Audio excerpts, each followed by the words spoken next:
नमस्कार। Indian railways पर pets की ऑनलाइन बुकिंग से जुड़े इस एक्सप्लेनर में स्वागत है।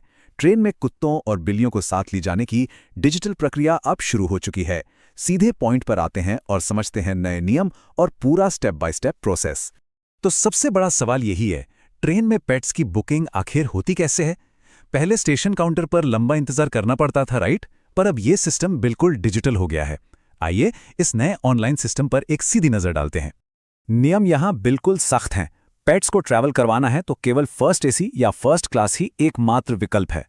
और हाँ, इसके लिए एक पूरा 4 बर्थ कैबिन या 2 बर्थ कूप एक ही पीएनआर पर अलॉट होना जरूरी है। कोई कॉम्प्रोमाइज नहीं।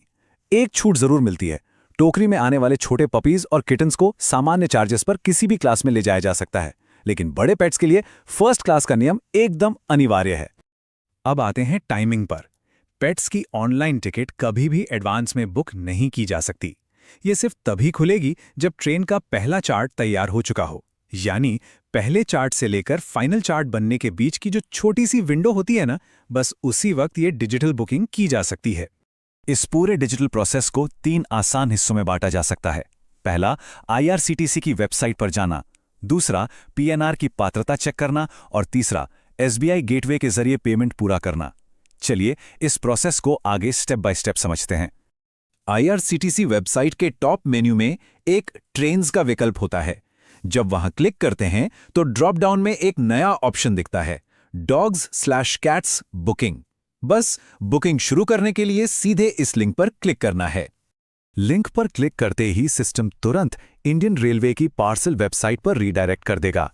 यहां सुरक्षित लॉगिन के लिए मोबाइल नंबर, ओटीपी और एक ईमेल आईडी डालना होता है। ये डिटेल्स इसलिए जरूरी हैं ताकि आगे आने वाली बुकिंग डिटेल्स सही जगह पहुंच सकें। लॉगिन होने के बाद अगला स्टेप है पीएनआर नंबर डालकर सबमिट करना। यहां सिस्टम खुद चेक करेगा कि पीएनआर वैलिड है या नहीं। अगर पहला चार्ट नहीं बना है या पीएनआर योग्य नहीं है तो सीधे नॉट अलाउड का मैसेज आएगा। लेकिन अगर सब सही है तो बर्थ की संख्या चुनें और पैसेंजर का फोटो आईडी दर्ज करने का विकल्प तुरंत खुल जाएगा।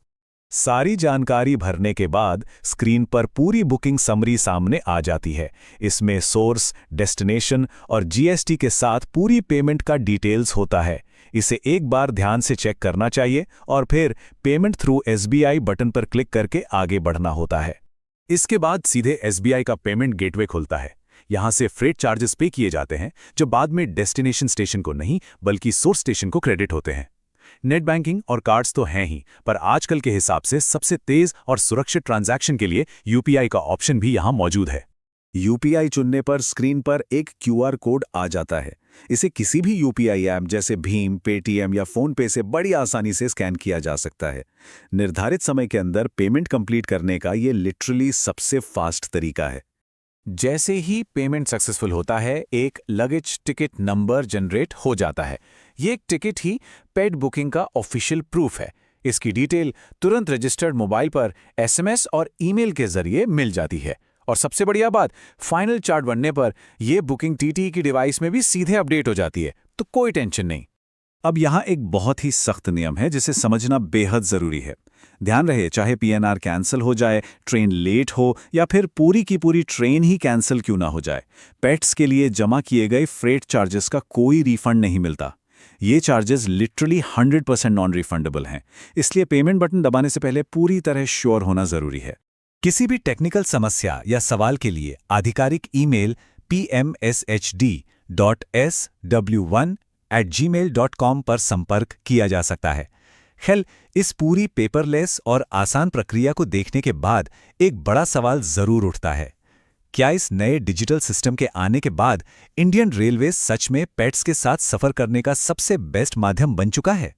इस एक्सप्लेनर से जुड़े रहने के लिए